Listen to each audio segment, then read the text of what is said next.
ให้หูว่าเดียวนี้ปรับแปลหลังแล้วทางใดมีทางไปถ้าไปหนทางเดียวก็สะดวกพบทางเดินก็สร้างเมืองฝ่ายน้ำเข้าสู่ในทางเดิน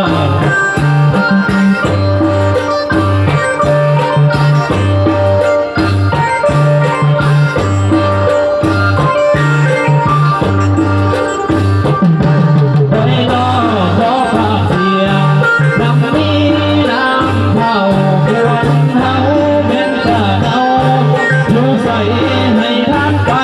อย่างนี้เบื้องบานถึง